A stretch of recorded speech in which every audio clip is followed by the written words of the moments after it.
తెలంగాణలో వడ్ల bonus fight రక్తి కట్టిస్తుంది. సన్న వడ్లకే 500 బోనస్ ఇస్తామని రేవంత్ సర్కార్ ప్రకటిస్తే ప్రతిపక్షాలు మాత్రం లేదు అన్ని రకాల వడ్లకు 500 బోనస్ ప్రకటించాలని పంచాయతీకి దిగాయి.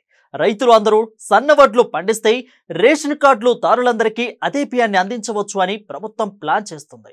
తెలంగాణలో కాకరేపుతున్న బోనస్ పాలిటిక్స్, గవర్నమెంట్ అపోజిషన్ మధ్య మాటల యుద్ధం, రైతు చుట్టూ గిరిగీసుకొని తిరుగుతున్న కారు నేతలు, సన్నవడ్లకు 500 రూపాయలు బోనస్ ఇస్తామని ప్రకటించిన సర్కార్, దొడ్డు రకానికి సైతం బోనస్ ఇవ్వాలని ప్రతిపక్షాల డిమాండ్, ప్రతి ఇంటికి సన్నబియ్యం చేరాలనే లక్ష్యంతోనే ముందుకు రేవంత్ సర్కార్. ఖరీఫ్ సీజన్ నుంచి క్వింటాల సన్న వడ్లకు 500 రూపాయలు బోనస్ ఇస్తామని తాజాగా ప్రభుత్వం తీసుకున్న నిర్ణయంపై రాజకీయ దుమారం మొదలైంది. ఎన్నికల మేనిఫెస్టోలో వరి ధాన్యం ప్రతి క్వింటాలకు బోనస్ ఇస్తామని ప్రకటించిన కాంగ్రెస్ సర్కార్ ఇప్పుడు మాట మార్చిందని విపక్షాలు ఆగ్రహం వ్యక్తం చేస్తున్నాయి. దొడ్డు వడ్లకు సైతం బోనస్ ఇవ్వాలని డిమాండ్ చేస్తున్నాయి. మార్కెట్లో డిమాండ్ ఉన్న సన్న రకాలు ప్రోత్సహించేందుకు బోనస్ ఇస్తే అటు రైతులకు ఇటు ప్రజలకు మేలు జరుగుతుందని ప్రభుత్వం ఆలోచిస్తోంది.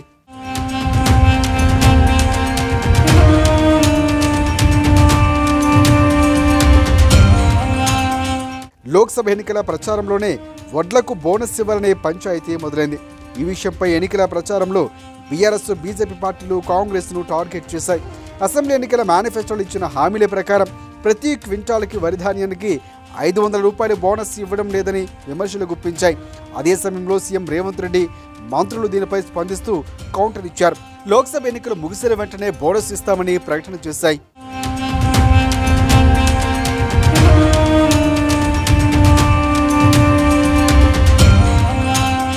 ఇటీవల నిర్వహించిన క్యాబినెట్ మీటింగ్లో పలు కీలక నిర్ణయాలు తీసుకున్నారు. అందులో భాగంగానే వచ్చే ఖరీఫ్ సీజన్ నుంచి కేవలం సన్న రకాల వడ్లకే బోనస్ ఇవ్వాలని డెసిషన్ తీసుకున్నారు. ఇదే విషయాన్ని మీడియాకు సైతం వివరించారు. దీనిని విపక్షాలు అస్త్రంగా మలుచుకున్నాయి. సన్నాలకు మాత్రమే ఎలా ఇస్తారంటూ ఆగ్రహం వ్యక్తం చేస్తున్నాయి. యాసంగిలో రైతులు కేవలం దొడ్డు వడ్డునే పండిస్తారనే విషయం కూడా ప్రభుత్వానికి తెలియదా అని ప్రశ్నిస్తున్నారు. యాసంగిలో పండించిన వరి ధాన్యం కొనుగోలు ప్రక్రియ ప్రస్తుతం కొనసాగుతుండగా వాటికి సైతం బోనస్ ఇవ్వాలని డిమాండ్ చేస్తున్నాయి.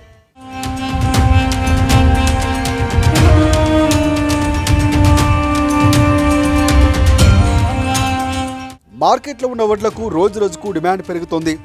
దొడ్డు రకాల్లో ప్రజలు తినటం లేదు. కేవలం తెల్ల రేషన్ కార్డు హోల్డర్లు మాత్రమే వాటిని కొనుగోలు చేసి ప్రభుత్వం సరఫరా చేస్తుంది. అందులో మెజార్టీ శాతం బియ్యం రేషన్ డీలర్లు, మిల్లర్లు, అధికారులు కుమ్మక్కవడంతో రీసైక్లింగ్ అవుతున్నట్లు ఆరోపణలు ఉన్నాయి. ఇలా ఈ ప్రక్రియలో ప్రతి నెల 100 కోట్ల రూపాయలు ప్రభుత్వ సొమ్ము లూటీ అవుతున్నట్లు అధికారులు పేర్కొంటున్నారు. ఈ దందాకు ఫుల్ స్టాప్ పడాలంటే సన్న వడ్లకు ఎంకరేజ్ చేయడమే పరిష్కారమని భావిస్తున్నారు ప్రభుత్వం పెద్దలు.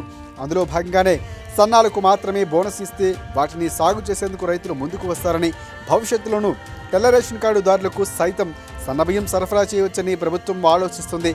కానీ విపక్షాలు మాత్రం విమర్శలు గుప్పిస్తున్నాయి.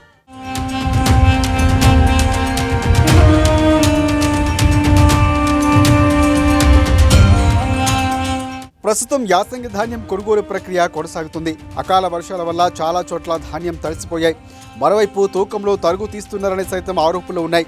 ఈసారి ముందుగానే రుతుపవనాలు రాష్ట్రంలోకి ప్రవేశిస్తాయని వాతావరణ శాఖ నిపుణులు చెప్పడంతో రైతులు విత్తనాల కోసం క్యూ కడుతున్నారు. ఇలాంటి సమయంలో ప్రస్తుతం ఉన్న సమస్యను పరిష్కరించకుండా వచ్చే ఖరీఫ్ సీజన్లో పండించే సన్న వడ్లకు ఇప్పుడే బోనస్ ప్రకటించడం తొందరపాటు నిర్ణయమని కొందరు కాంగ్రెస్ ఎమ్మెల్యేలు తమ అంతర్గత సమావేశాలు అభిప్రాయపడుతున్నట్లు సమాచారం. ఇక ఈ నిర్ణయం రైతాంగంలో నెగిటివ్గా మారే ప్రమాదం ఉందని, భవిష్యత్తులో జరిగే స్థానిక సంస్థల ఎన్నికలపై ప్రభావం చూపించే అవకాశం లేకపోలేదని అభిప్రాయపడుతున్నట్లు టాక్ వినిపిస్తోంది.